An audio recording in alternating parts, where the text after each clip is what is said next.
This is the Collector Car Podcast, the home for the auto enthusiast. Join Greg Stanley as he applies over 25 years of insights and analytical experience to the collector car market. He will interview the experts and throw in some fun stuff as well. Hey, it's Greg Stanley. If you're listening to this podcast, you know I love everything automotive. This passion has expanded to include being a car specialist consultant for RM Sotheby's. So if you need assistance buying or consigning a collector car at any one of our online or live auctions, including Scottsdale, Amelia Island, or Monterey, you can reach one of our car specialists at rmsotheby's.com, or you can email me directly at gstanley@rmsotheby's.com. Okay, like I said, for this episode, I'm going to cover 25 cars that just sold that were incredible bargains. Now, for this episode, I took information, the results from the 4 auctions that occurred for the big auction houses for October. So this would be RM Sotheby's Hershey sale, it would be Mecum's Chattanooga sale, Barrett-Jackson's Houston sale, and Broad Arrow's Jim Taylor sale. So why am I doing this episode? Well, really it's because sometimes, I don't know if you're like me, but I get discouraged hearing about all these incredible sales going on for incredible prices, because I just want a nice little 65 fastback Mustang, something that is affordable, fun, and yeah, maybe I'll appreciate a little bit in the future. So I get depressed at times when I hear these record sales. I'm happy as a clam for my clients because I want to get the best results possible for them, but sometimes it's a little disheartening. So there was one car in particular that I was floored how much it sold for. Shocking. And I'll give that example, but you have to stay until the end of this podcast to hear exactly what it sold for and compare it to the estimate. That car was a 1954 Buick Roadmaster convertible, which is actually one of the 3 cars I would pick for my garage if I could only have 3 cars in the world. So just so you know, one of them would be that. One of them would be a 1965 Shelby GT350. And then the last one would have to be a big Duesenberg. I don't know. Maybe I need more cars, like a Porsche 911. Yeah, I might need more than that. All right, let's say 4. All right, so that car is the one that made me want to do an episode about bargains. Now, there's a lot of stuff I have to cover before I actually get to the numbers, because this is a little hard to pull together.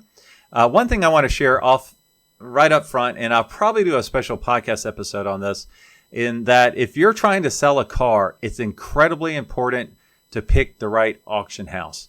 Now, I don't want to pick on any one auction house above another, but I do want to get some real world examples where I have dug into the numbers as a consultant for different clients, and I was kind of shocked by some of the results. Now, everybody knows Barrett-Jackson. They can sell the big high dollar cars, such as a Mercedes Gullwing, but that's not where I would take that car. I would take my Resto Mod there. I mean, if you look at their run rate of all the cars that sold, let's see, for their last sale, which was in Houston, you know, I didn't crunch the numbers, but at least 60% of the cars had the word custom or replica or Pro Street or Resto Mod in their title. So, you know what? That's a great place to take those cars because that's where their client base is. So you really got to look at that. Now, when I think of Mecum, I think of muscle cars, pony cars, sports cars. And I also think about high turn, lower dollar cars. For example, I dug into their Mecum Kissimmee sale. Now this is going to sound bad, but it really is what it is. It's like the Mannheim of collector car auctions. Mannheim is strictly about selling cars at wholesale, used cars. Well, Mecum Kissimmee can kind of feel that way because they take everything and anything. I mean, they had over 3,000 cars in January's sale. I counted 3,325 based on the Excel spreadsheet I was able to download from their website, which is very handy. And I wanted to look at the European cars, say pre-1971, because I'll see those cars at Mecum, and I'm like, why are these cars being sold here? And when I looked at that, specifically at the Kissimmee sale, of those over 3,000 cars, only 1.9% of the offerings were pre-1971 European cars. And of those cars, they sold at a rate of less than 73% sale-through rate. Just for perspective, a general rate of success, if an auction house clears over 85%, that's considered a really good sale. European offerings at the Kissimmee sale under 72% success rate selling. So who knows if where those fell within the estimate. And from that perspective, They had 690 cars that sold for under 20 grand and 231 cars that sold for under 10 grand. So there was a lot of stuff that, you know what, if you're lucky, there was probably some decent entry-level cars there. The European cars that were over 1971, old or newer, they were just basically used cars, 2006, little small Mercedes convertibles or Audis or whatever. So in this example, for Mecum, especially Kissimmee, I would not take anything such as a 275 GTB Ferrari, 300 SLs, Bugattis, that type of stuff. So have to be very wise in where and when you place your car for sale. All right, let's go into some of the strategies here. So I wanted to make a note on the estimate. So for this episode, how did I define what was a good deal or not? Now, if there was an estimate provided, so if the auction house posted an estimate and I could research that estimate in the results, which was for RM, Sotheby's, and Broad Arrow, I compared the hammer price to the lowest estimate.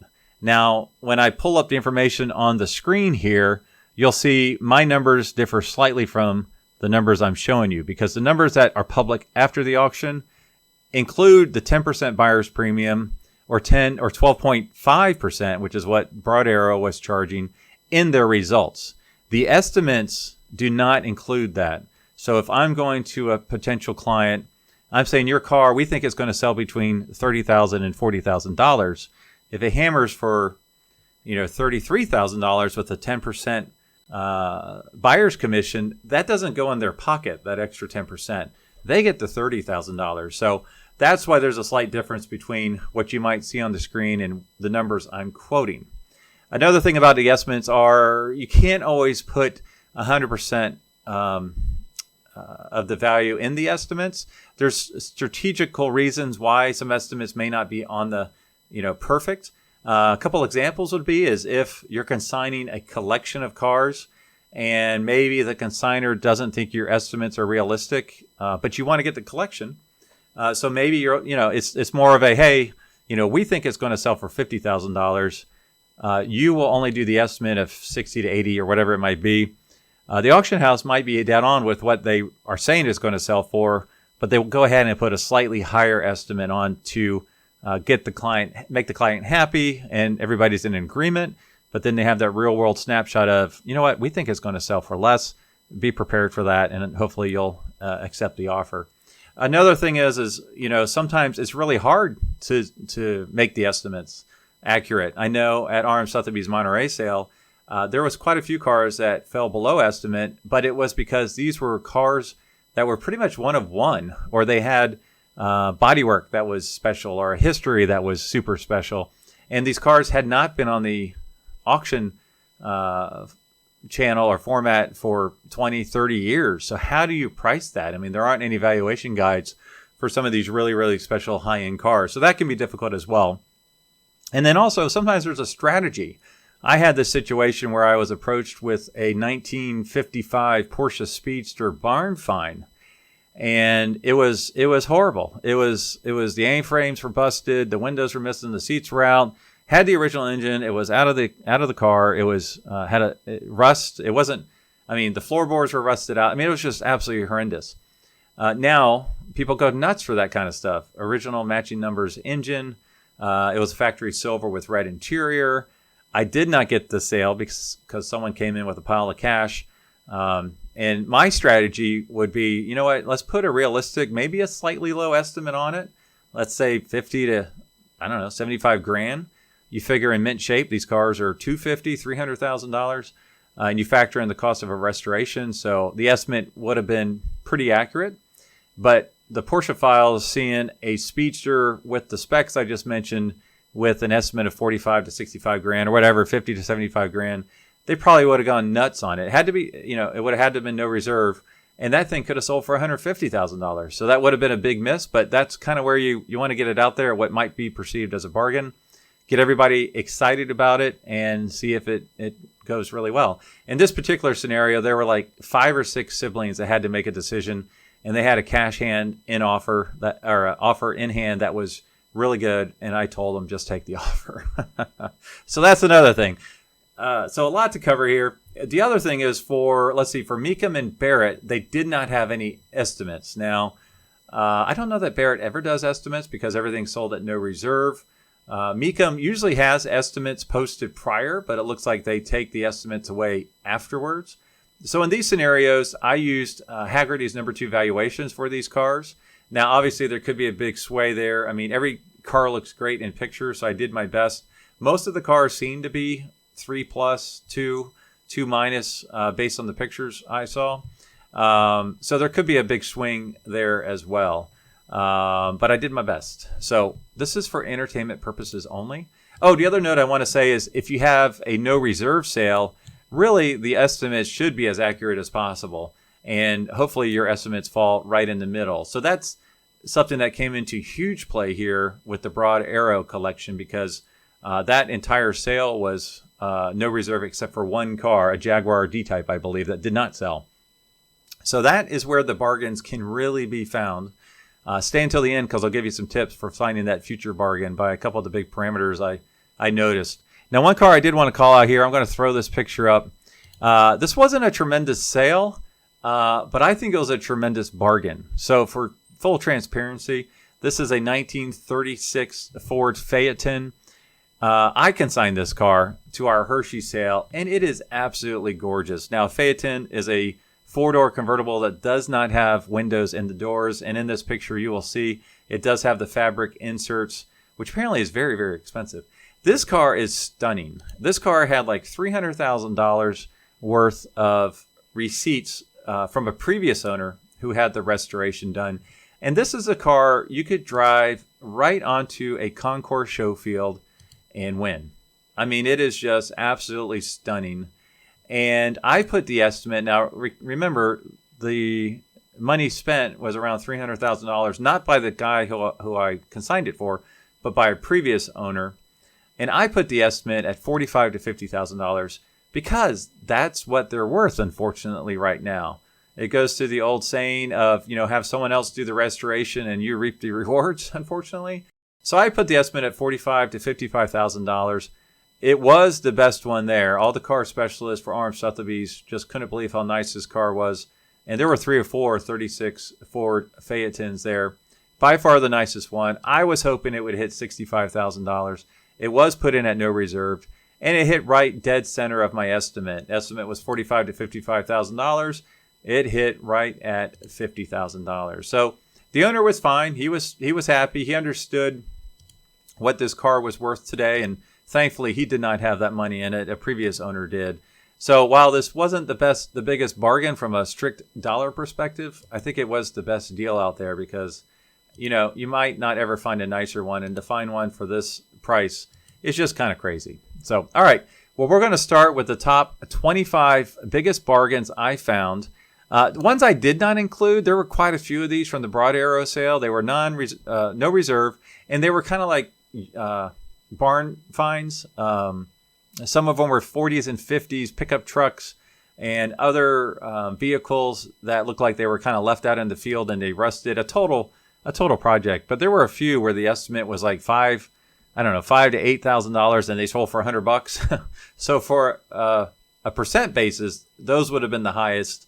The biggest bargains, because that's like a 90% savings. But I didn't include those because they weren't driving cars is the main reason I did not include those. All right, let's go to the first one here, number 25. All right, this is from Barrett Jackson, Houston. Now, again, this one is against number 2 Hagerty rating. The value would be $42,000. This one was no reserve, and it sold for $39,000. So not a huge bargain, $3,000, 7.1% savings on that car. The next one I'm going to is again from Barrett Jackson. Now this one is, a Pontiac GTO. These have been appreciating quite a bit in the marketplace, and it was unfortunate. I mean, it was great for the buyer to see this one sell so low. Number 2 value is $44,700. The hammer price on this was $38,000. So 15% savings. You then factor in the 10% buyer's premium, so you're saving a little bit, not a ton. All right, the next one I'm going to pick. This one is actually one of our top 7 from dollar misses.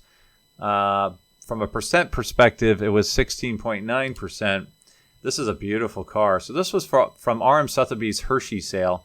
honestly, it was a really good sale. I had a hard time finding some bargains, but I wanted to be sure I did mention RM Sotheby's from a bargain perspective. But this was a 1914 Thomas Model K690 Flyabout. So the percent difference wasn't huge. Like I said, 17%. But this is a big dollar car. Let's see, the low estimate on this car was $650,000, and it sold for $540,000. So it missed the low estimate by $110,000. So that was a big miss from a dollar perspective. But this is one of those cars, like, how do you value it? A 1914 Thomas Model Flyabout. There's not a ton of them out there. So you know what? You can kind of take a swing at it and do the best you can. But like I said, this was one of our big misses from a dollar perspective. I'm doing the top 10 there, and that was this. I'm sorry, the top 7, and this was number 7. All right. Next, number 22, the biggest deal was, now this one was from Mecum. Again, they didn't provide an estimate. So this is a 1960 Austin-Healey 3000 Mark I Roadster. Number 2 value is $59,200. And this one is a gorgeous color combo here. Pacific green with ivy top. Ivy, I don't want to say coves, but the lower half of the side panel. And black interior. Beautiful color combination. So $59,200 is the number 2 value. This one sold for $48,000, so you're talking about a 19% less than number 2 value. And then we're going back to RM Sotheby's here. Now this is another cool car, European car here. This is a 1970 Mercedes-Benz 280 SE 3.5 liter sunroof coupe. So pretty rare because of the sunroof coupe. Nice, desirable. Estimate was $100 to $125. Let's see, and this one sold for $80,000, so that's a 20%, $20,000 miss from a low estimate. So very, very cool car. Pretty colors too, like a blue with the tan interior. All right, next, this one is a little bit of a surprise, and you've heard me talk about this car a lot lately. 2011 Cadillac CTS-V Wagon. This one only had 8,711 miles. Kind of a silver with probably a black interior. Low mileage. Now, the biggest ding on this car is that it's an automatic. Now, if this was one of the rare 6-speeds, this thing truly would have gone nuts. Let's see. Number 2 value is $79,000, and it sold for $63,000. A little bit over a 20% miss on that one, so 20% bargain. All right, next one is from RM Sotheby's Hershey. This is our number 18 car, 1955 Ford. Oops, where'd it go? There we go. 1955 Ford Country Sedan. The low estimate was $50,000, and it sold for $36,000. So that's let's see, what is that? A 28% savings below low estimate. And then we're going to, I skipped one. I'm sorry. That's why I'm having problems here. I skipped one. I skipped from Barrett-Jackson, a Toyota FJ. All right, so 1965 Toyota Land Cruiser hardtop, not the soft top. Now, I don't know why, but in Hagerty's database, they did not have a 1965 Land Cruiser valuation available.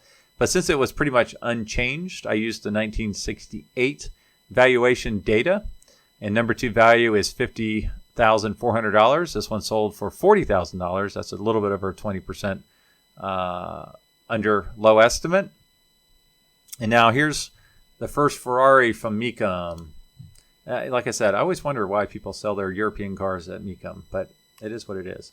All right, this is a 1999 Ferrari F355 Spider. This one did have a reserve. Number 2 value is $133,000. This one hammered sold at $90,000.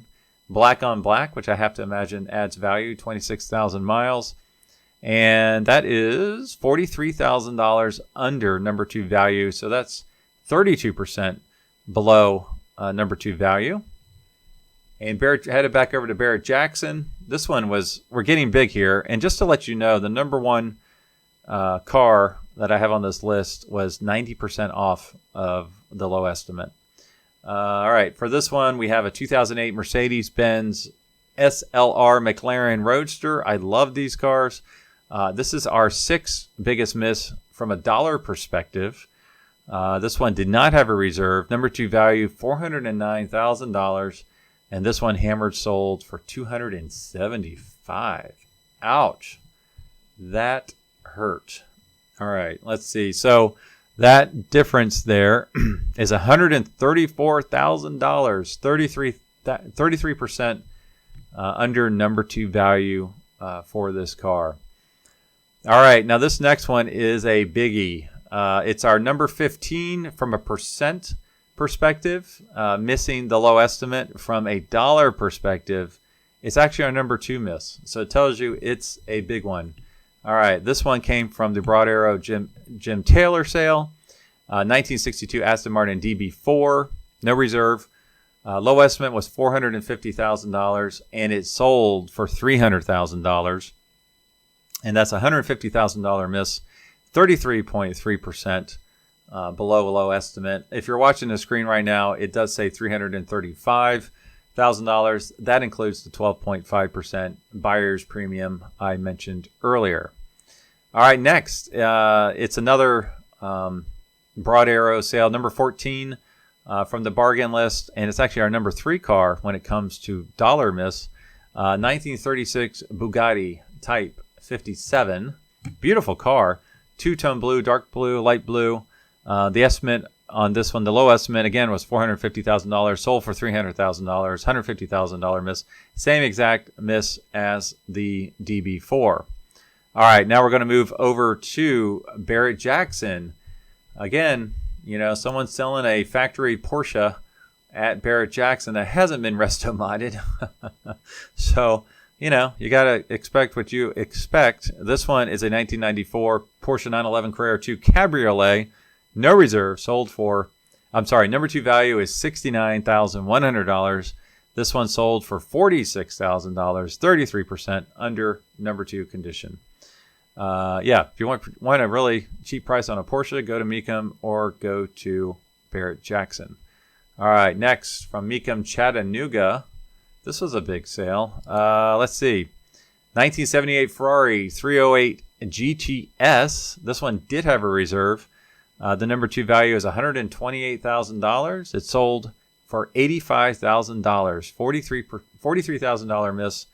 33.6% underneath number 2 value. All right, we're going to head back to RM Sotheby's for our number 11 car for the greatest bargains. This is same car as mine, a 1936 Ford Model 68 Cabriolet. This one is a not, in my mind, attractive brown with a pretty attractive brown interior. Colors do mean a lot. The estimate on this one, the low estimate was $60,000. For some reason, they had a higher estimate than I did, and it hammered for $37,500.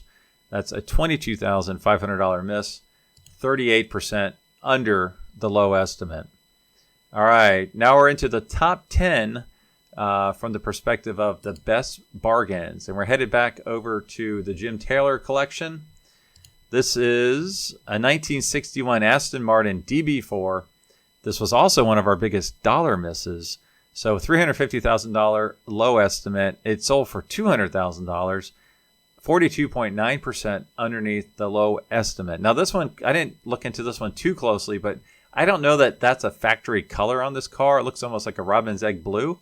Maybe it is. It would be beautiful if it was. And then it looks like either it's unrestored or it has quite a bit of patina, especially on the wire wheels, which may have kept this price slightly soft. So this was our number 4 biggest dollar miss when it comes strictly from a dollar perspective. And then we are going to stay over at the Jim Taylor collection with this 1987, another Aston Martin, 1987 Aston Martin V8 Volante.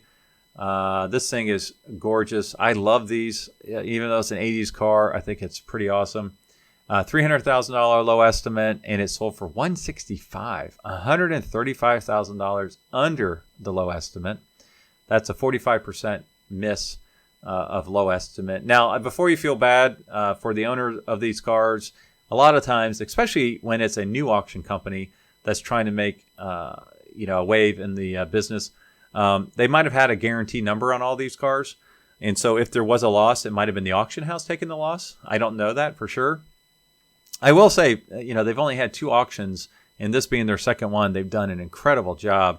Just unbelievable. Even just to have your second auction being, I don't know, $22 million worth of cars at no reserve is quite the feat. So hats off to them for really coming out of the gate strong. All right, next we're going back to Mecum. This is a 1987 Pontiac Firebird Trans Am. Now, this one was quite the bargain. It was, let's see, number 2 value is $15,600. This one sold for $8,000. So you're talking $7,600 difference, 49% below number 2 value. That one can be kind of a harder read. I mean, the car looks great in pictures. Maybe it was a number 3 car, but in the pictures, it looks like a number 2 car. All right, headed back over to Barrett-Jackson. So now this is our number 7, another Porsche at Barrett-Jackson. I'm telling you, go to Barrett-Jackson or Mecum to get your Porsche deals, your European car deals. Let's see, 1998 Porsche 911 Carrera Cabriolet. Number 2 value, $72,400. And now get this, it sold for $37,000, a $50,000 miss. That's almost 58% under number 2 value. Now, to be fair, as I'm looking at these pictures, as they're flipping across the screen here, that might be a number 3 car. So the gap might not be as big, but, again, this is for entertainment purposes only. All right, we are back for another Porsche, but this time we are going to Mecum again. 1983 Porsche 911 Carrera. This is our number 6 car in the list. Let's see. Number 2 value, $87,000. This one hammered sold for $37,000. $50,000 under number 2 value. 58% again underneath the number 2 value. All right, now we're getting into some big ones here. The top 5. Number 5 is, again, from Broad Arrow. Let's see, 2006 Ferrari 599 GTB. It's a lot. It's got a lot of decals from the Pan American 20,000 race. So a lot of decals. That probably hurt it a little bit. It loses the beautiful flowing lines of the Ferrari being covered up by racing decals. The low estimate on this one was $450,000. It hammered sold, get this, for $190,000. So $260,000 underneath the low estimate. That's 57.8%. That is just painful, honestly. And that is actually our number 1 difference from a dollar perspective versus the low estimate, the 2006 Ferrari 599. All right, we are back to RM Sotheby's for the number 4 car with the biggest bargain deal here. 1957 Jaguar Mark 8. Now this one did have a reserve. The low estimate was $60,000, and this sucker sold for $22,500. It's black. It's got maroon interior.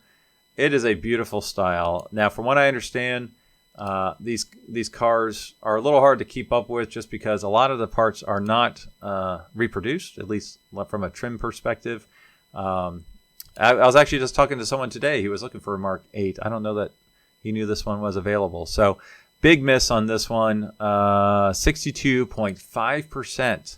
So this seems like an absolute screaming deal, but it's our number 4 car. It's not our number 1 car. So stay tuned here. We've got 3 more to go. All right, number 3. Now this is the car actually made me want to do this podcast episode. This is the 1954 Buick Roadmaster convertible prototype.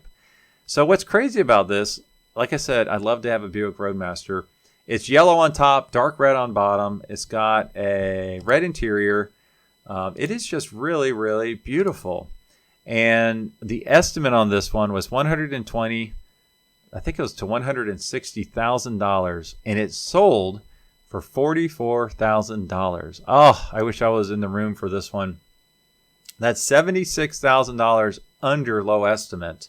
I mean, can you imagine that? Getting a Roadmaster convertible, period, for $44,000. But the fact that it's the prototype, I mean, I think the estimate was right on. It's just the buyers were not in the room. And I'll go into a minute as far as my thoughts on why this sold for that cheap. Anyways, so that was just shocking. It's just an absolutely gorgeous car. I mean, everything about the car, it should have sold probably at the high end of that estimate if I had to guess. I mean, 53 Roadmaster convertibles are selling around 80 to 100, maybe 110.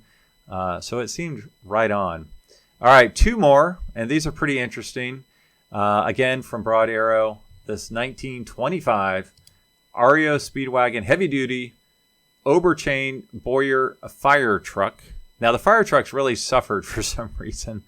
The estimate on this one wasn't much, $20,000, like $20,000 to $30,000. $20,000 was the low estimate. This thing hammered for less than $3,500, $3,250. So that means it missed the low estimate by $16,750. I used this one and the next one because they seem to be running driving examples. So that's an 83.8% miss. And the number one miss from a percentage perspective, the number $1 miss, now remember, was the 2006 Ferrari 599. Number one miss, the biggest bargain in October, based on what I researched, and there's not a picture because it's no longer on the website for some reason, is Broad Arrow's 1935 Ford Model BB. Now this one, the estimate was $60,000 to I think $70,000. The low estimate was $60,000. So I have to believe it was a running driving truck or Model BB, and it sold for $6,000. So it just seemed like, man, what a bargain! $6,000, even with the 10%, 12.5% on top of that. The difference from the low estimate was $54,000. 90% savings on that based on that estimate. So really nuts. And I guess, why did some of these cars sell for so cheap? Well, I guess a couple reasons why. First, I think some of the cars were at the wrong auction. I think that's a great example with the Porsches from Barrett-Jackson and the Ferraris from Mecum. I think, at least in the Broad Arrow perspective, I mean, it's an incredible Herculean effort they made, and they successfully had their second auction conducted. They have a third one coming up. But I think you just cannot create a global audience that fast. And I think that's one of the reasons. You just cannot expand your base no matter how good you are. It just doesn't seem to be possible or realistic. The other thing is it was an auction that was on site. And so I know when you have it on site, you should expect the results possibly to be a little softer than if it was at a Monterey, a Scottsdale, or Amelia Island. Because at those big events like that, all the buyers are in the room. If they start seeing these things selling for $6,000, they're gonna bid it up to a much more respectable amount. Maybe it reaches wholesale, but still that's better than where some of these numbers shook out. So, anyways, I hope you enjoyed that. I hope to do this every once in a while. Bring you some of the bargains that are out there. Now, if you're looking for bargains, I would say, like I just kind of alluded to, go to Kissimmee, Mecum Kissimmee in January, and look at the European cars, specifically the pre-1971 European cars, and hopefully you'll find a great ride there. So, as always, thanks for watching, thanks for listening, thanks for sharing, and I will talk to all of you next week. Thanks for listening to the Collector Car Podcast. Don't forget to give us a nice rating on iTunes, and be sure to follow us on Instagram and everywhere else at the Collector Car Podcast.